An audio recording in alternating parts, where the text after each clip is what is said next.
All right, welcome back to the Classical Republican. This is part two of our interview with Lars Doucet. So we're talking about the land value tax. In what way does it end speculation, land speculation? Right. So let's talk about what we mean by land speculation. So speculation in investment is basically when you buy an asset, um, basically just to make a bet on where its price is going. Typically, that its price is going up. Right. We've just seen a ton of speculation in crypto. Right, where for most crypto assets, there's basically no utility to them, and people were just hoping the price would go up. Right, and so and we've seen what comes of that. With land speculation, it's a little bit different because there is tons of utility to land. And in fact, that's why it's such a good speculative instrument.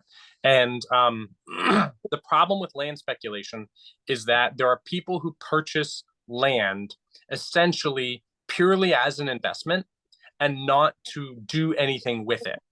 And the reason this is bad, like we see speculation sometimes in other parts of the economy, and it's not always necessarily a bad thing because some people make good bets, some people make bad bets, and it gives you like price discovery, right? It helps you figure out what the real price of the asset is. The reason speculation is a problem with things like capital is because we can make more capital, but we can't make more land, not in any significant amount. And so because of that, land is really a zero-sum game. And therefore, it's also in the long term a historically really, really good investment. And this is because land has three particular properties.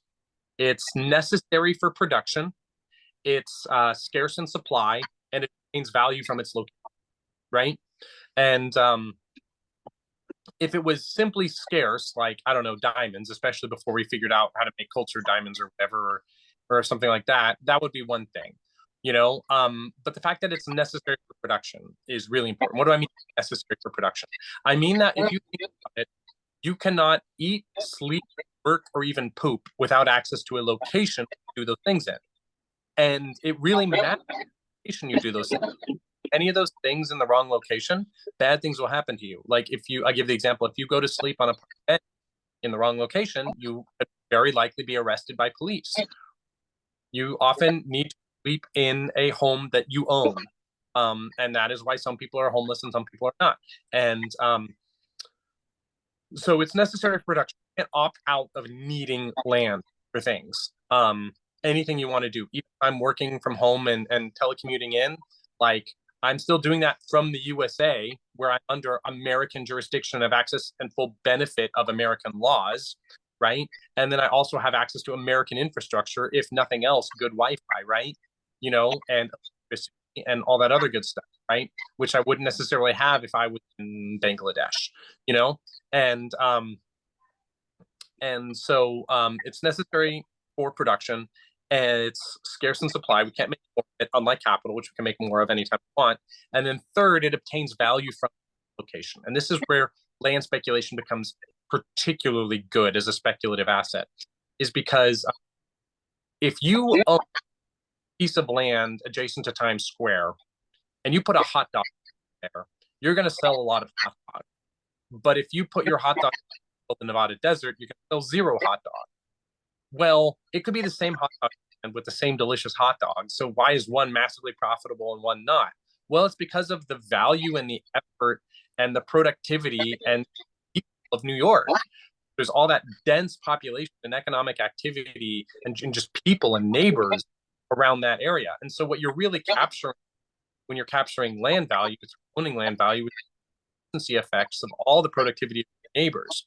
And so let me contrast this with an asset that only has two of those characteristics. Necessary for production, scarce and supply medallion, pre-Uber, right? A taxi medallion, only a fixed amount of them issued, and that's artificial. And it's necessary if you want to drive a taxi, you must have a medallion, right? And so that is a valuable speculative asset, but there's no sense of location. It doesn't really matter where it is, at least not within the bounds of, like, say, New York, right? Doesn't matter which taxi medallion you have, they're all fungible. They all allow you to operate like X taxis, right? And so So that's a pretty good speculative asset, but it's not as good as land. And so you can see the sliding scale of, as you acquire more of these properties, assets become better for speculation. And it also works on the upswing and the downswing. So by the upswing, Henry George gives this famous anecdote about how, like, if you know an area is growing in population, it's probably a good idea to buy property there, because the increase of population is going to make that productive, and those productive gains are going to be soaked into land rents. You're going to be able to charge more rent or sell your land at a higher price later through no effort of your own, right? So you just hold the land forever. You know, buy a big defunct store, you know, on Main Street and just hold it for 10 years and it could go up in value. I've seen that happen in multiple towns, right? And it's the neighbors that are paying for that increase in value, not the landowner. But it also works on the downswing, and this is like particularly affecting areas like Detroit that are in decline. Is what Detroit needs is for people to come in and invest and build. But instead, what happens is a lot of people buy and cheap because the city's in decay, and they're like, I know the city will be back eventually, right?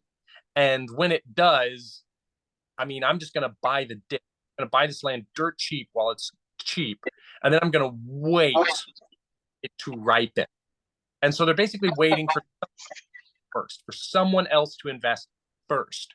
But because they're waiting for someone else to invest first, and they're sitting on a scarce asset for, you know, in his some game, that slows down the revival of Detroit, because some other one has to be a fool and invest first to make land values come up, while I'm just holding it out, waiting and free riding on other people's investment in Detroit.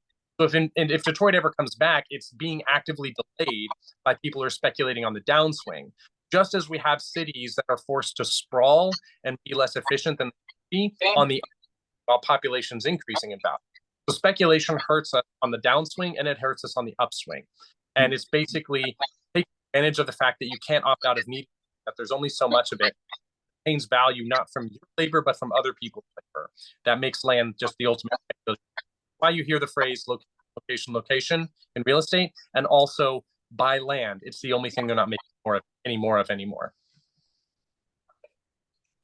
Right. Yeah, we have a lot of land speculation here in I live in Twin Falls, Idaho, and yeah, we have people, I'm not going to name names, but who bought up a lot of land, and as we grow, they are they're through no effort of their own, they are making lots and lots of money. So how does LVT and urban sprawl, can you go into that? You already went into that a little bit. Can you go into it a little bit more?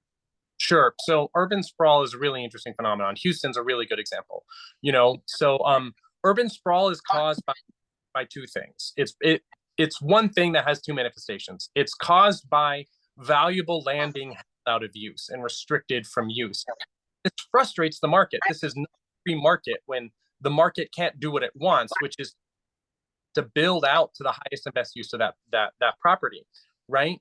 Typically just to give people houses next to productive jobs, right? And so sprawl is caused by restrictive zoning, and it's caused by poor tax systems, the lack of a land value. And those two things contribute. So poor zoning forces you to not. Have you ever seen skyscrapers and how they have that particular tapering pattern as they go up? That's literally them. They are building out kind of the maximum of the zoning law. Like the zoning law forces them to set back as they go higher, for sometimes for good reasons, but often just random arbitrary reasons that haven't been revisited in 50 years. And so all of that airspace goes unused, and that means, well, where are we going to build if we can't build up? We got to build out, right? And then when there's someone who holds a lot out of that, a really good use of downtown real estate is a parking lot, like a parking garage, but just a surface parking lot. Basically like planting an alpha field in the edge of town where land is getting more valuable, and just waiting for someone to give a good price for it. Those two things combined basically frustrate that demand for that land. It's like, well, I guess I got to buy land a little further out, right? And the only reason we can in the first place is because we have the option, right? Before the automobile, really an option, but the automobile allows you to commute right? So at the expense of pollution and emissions and smog and traffic and death, because we get in car crashes and we die and our children die. At the cost of that, you're basically allowed, we purchase access to good real estate despite the fact that we're not close to it. And we incur this cost, which is both monetary and non-monetary, to sprawl out. And there's also a form of, because some people are like, I'm scared of Georgism because it implies that we're just going to build super talls everywhere. The only reason we have super in the first place, is because so much land is held out of use. Something I point out a lot of times is that Paris and Barcelona are denser than New York on average, right? You have a bunch of super talls right in the city center, but then you actually have quite really inefficient land. If you go to Paris, it's not Hong Kong, it's not Cal City. They're not crammed in like sardines. They have reasonable heights on stuff, and they have that pretty much everywhere. And so vertical sprawl is another sprawl. If you imagine you have a really thin plate that you stick with a hole in it that you stick on a lump of Play-Doh, if there's nowhere, if all of the land is not being used at the best capacity, of course a couple go nowhere but up. But the free market would build tons of super tall if it had access to enough mid-rise density in the best location. But because it's so because you get diminished returns on vertical sprawl, but you have to bite that bullet if the only super valuable land you can access to is you're just lucky to get any person at all in the city center, and you're forced to sprawl. So we sprawl upwards and we sprawl outwards, and it's massively inefficient. It's really hard to service the infrastructure costs of that, because we have to lay pipe and asphalt so far out metrically. It's horrible for the environment. And there's all kinds of fuel costs that are, or whether you don't care about the environment or not, you just all these citizens just have to pay gas and waste their lives in traffic and sacrifice their children in car accidents. And so those are the effects of how sprawl happens. But it's not just because of the lack of LBT, it's also because of zoning. But of course, it's really hard to, there's not also a yin against restrictive zoning.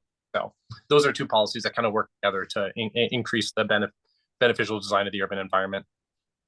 Okay, thank you.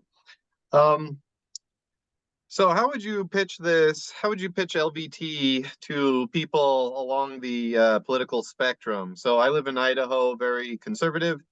Most everybody is a member of the GOP. But then also take on people who are more radical right or reactionary right, actually.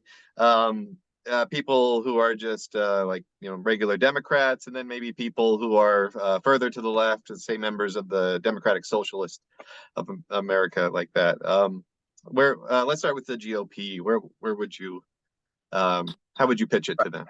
Yeah, so if I'm pitching to the GOP, what I would do is I would point to their own leaders of yours. I guess if we're talking about classic GOP here, I would pitch and point people they look up to who have advocated land value tax in the past. William F. Buckley was a big Georgism fan. He thought, the single tax, it's a way you want to reduce income taxes. Why is the government poking around in your income statement, taking your hard money? We could tax land instead, right? Why should you be punished for building on your own land? That's the real insanity of our current property tax regime and zoning laws. Is not only is a bunch of government busybodies going to tell you what you can do with your own land, they're also going to punish you the more you build on it and raise your taxes, right? That seems incredibly unfair from a red-blooded American patriot perspective. And then the other thing is, if you're, of a Poindexter right-wing think tank econ nerd, Milton Friedman, was totally in favor of tax. He thought it was, if you had to have a tax, which said you do have to have some, least worst one, everything else is worse. And then Captain Capitalism himself was a proto-Georgian.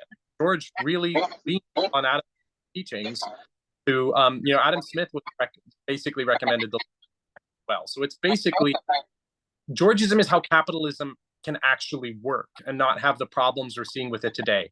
And if you don't have it, then all the youth who are frustrated by the fact that the rent is too high will be introduced by socialism and leftism instead, and be left astray to policies that provably don't work.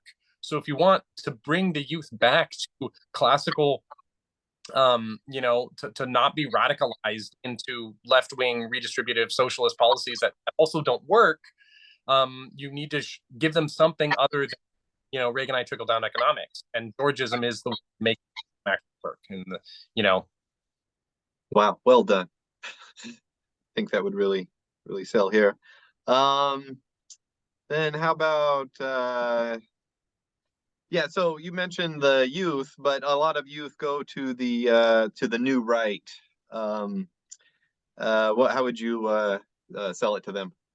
Yeah, so it depends what you mean by the new right. I assume you're talking kind of about, intellectual dark web types, or sometimes these neo-reactionaries or whatever. I mean, it depends exactly how down into the weeds you're going. Like, it's a little bit weird when I encounter American monarchists and stuff, because I'm a Norwegian as well as an American, and we have a monarchy, and we're just yeah, the king's nice, and he rides public transit, he gives a speech every year, and that's about it, And so I think the thing is not to get too excited by being edgy for the sake of being edgy, but honestly, pitch into the new right that, hey, a lot of I think they're primarily motivated honestly by owning the libs, and there is no better way to own big city, blue city left-wing NIMBYs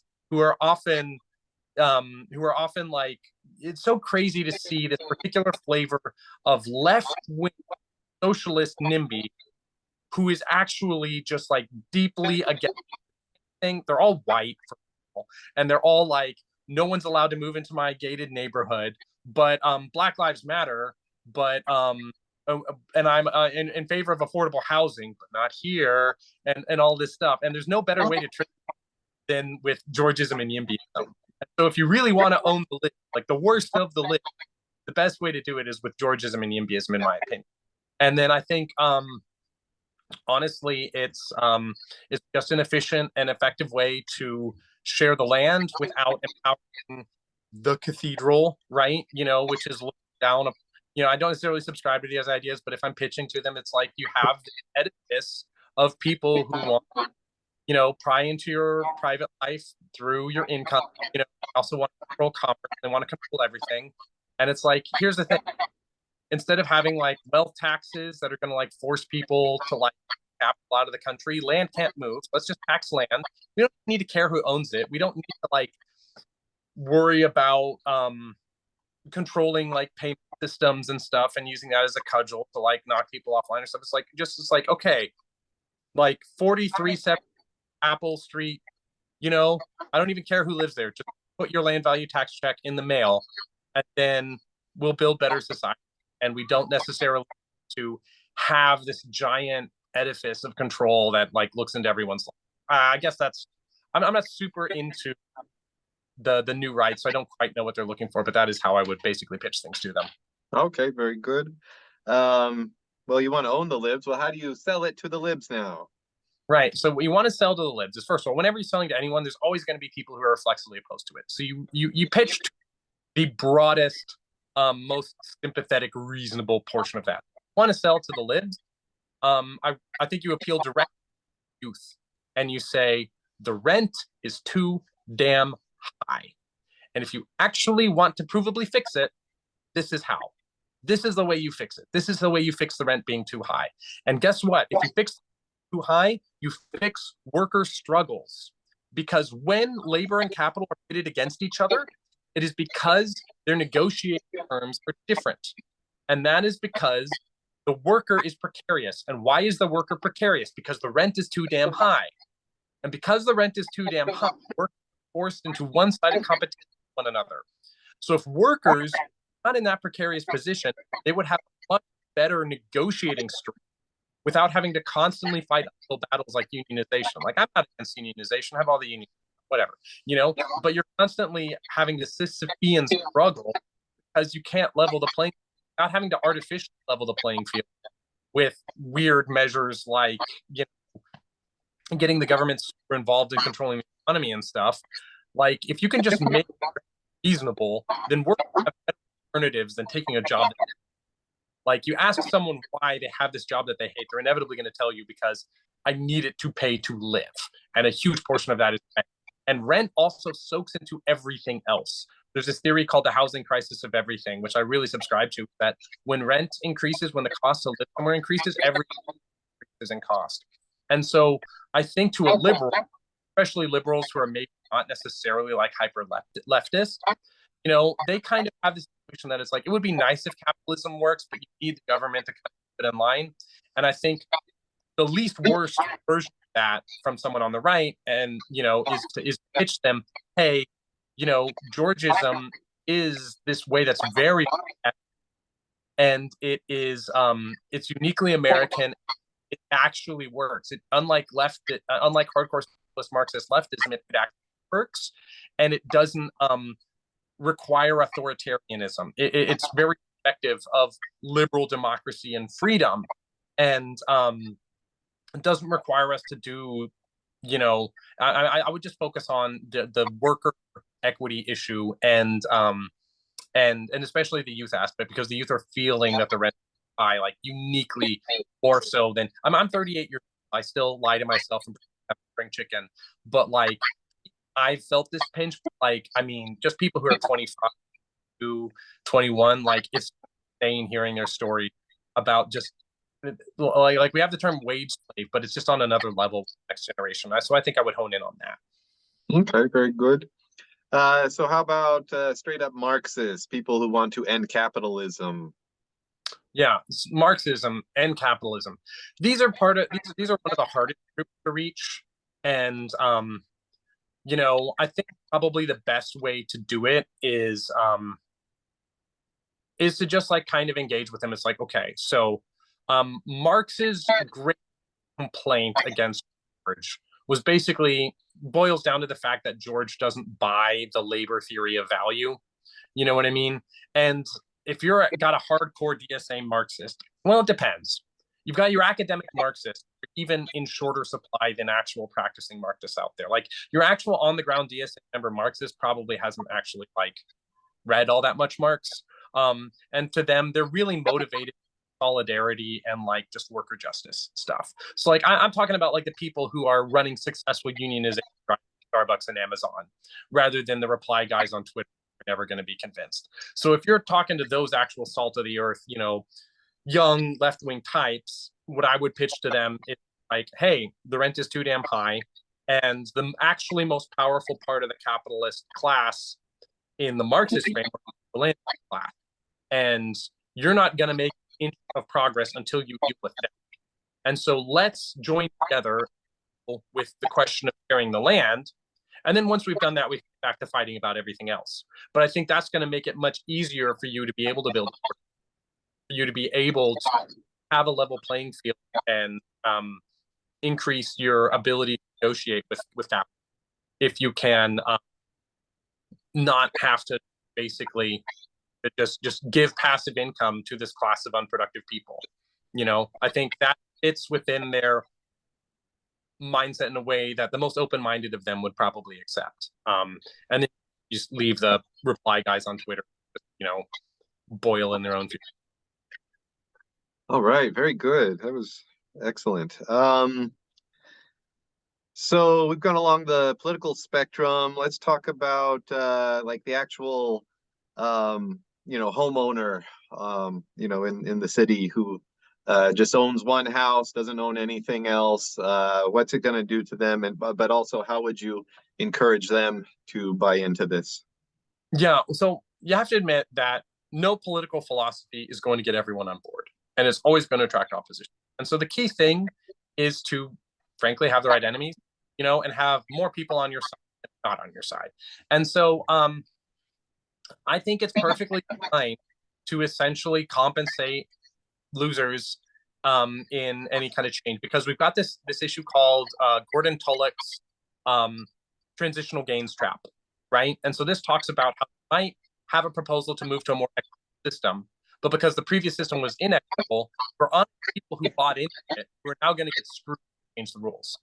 And it's unfair to not change, but it's also a little unfair to change because people bought into it fairly, right? He uses the example of tax value, that if the first generation bought into that system cheap, but then the results of the second generation, they had to pay full price. Those taxi medallions are now fully priced into the asset. Now you're going to double the number of taxi medallions, and now you're going to screw over that second generation. And so the question becomes, I think, citizens' dividend, I think, is a huge part of it. So like, I think, we share out the wealth, and that takes the pinch off of some people. I think you attach liens to properties for people who just absolutely can't pay the tax, and you just let their estate settle it up when they die so they don't get displaced. But third, you do the math, because it's actually not necessarily homeowners who are sitting on the most valuable land, on quite a lot of it. And if you go full Georgism, you're going to feel a pinch one way or the other. But in the short term, especially with things like split rate property tax shifts to land, where you just collect the same amount of revenue, they're not even necessarily going to feel it first, because commercial real estate downtown, even though it's taken a little bit recently, it's still starting from a very, very high position. Commercial real estate in the district is where the most valuable land is. It's exponential. Like, it just like you look at it like bam. And so if we can deal with like the parking lots and stuff first, that's going to help. Secondly, we also know that homeowners are not necessarily the people who are sitting on when we talk about property tax assessments, there's certain people who are chronically or overassessed or underassessed relative to other people. We know that minorities are chronically overassessed on property taxes. We also know that homeowners relative to a particular class are also overassessed, at least in certain cities. And this is landlords.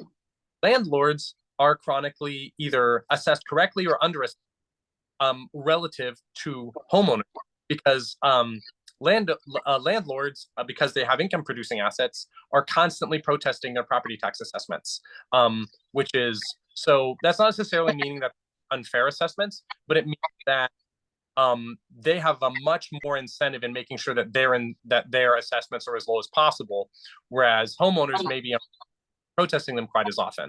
And so there's quite this lag in their assessment for like essentially identical properties. They'll pay more in taxes. And so if you fix those assessments and then you shift taxes to land and off of buildings, it's not even clear that homeowners come out underneath in the first forms, right? And so I think I would lean into that and then use this political horse trade, citizens dividend and exemptions, and let the widow's estate pay for it later, or always you kind of get the first reforms across the board. And just those first reforms are going to have some really formative effects on our and then if we can get those through, then we can talk about moving to the next. Okay, so you're talking about leaving certain types of land out for a little while. Can it still work? Say if you're leaving out a whole specific type of land in perpetuity. Yeah, so like churches or farmland or something, you know what I mean? Yeah, so I mean, this is where political horse trading comes in. Ideally, you don't exempt any entire category of land. In practice, the current property tax assessment landscape is just filled with exemptions. So you're just going to have to wade into that and just get your hands dirty. And there's going to be horse trading all around. Ideally, you don't want, because those exempt types of land will be targeted by speculators for sure. A good example is in certain parts, in certain jurisdictions, if you use land as stick some cows on it, magically it gets reclassified. So even though the market will pay a lot more for that land, the fact that you have cows on it makes the state treat it as if it's only good for agriculture, and suddenly it's taxed at a lot less, right? Which means you stick some cows on some land, wait for the price to go up, the actual price to go up, send the cows to the slaughterhouse, and then sell the land at its actual full market value. And so zoning has an effect on like pressing its value. It's like, well, I could build a lot of houses, but it's zoned for R1, so now its value is artificially depressed. So like zoning is a huge part of this, and removing exemptions wherever possible. It's all a tangled mess at the part as of right now. So we're going to start with a whole bunch of stuff being exempt, and land value tax gives the city the incentive to start rolling some of that stuff back. Well, I've seen that. I've seen the cows on the what should be residential, and it's yeah, very interesting. All right, let's take a break there, and we'll come back for part 3.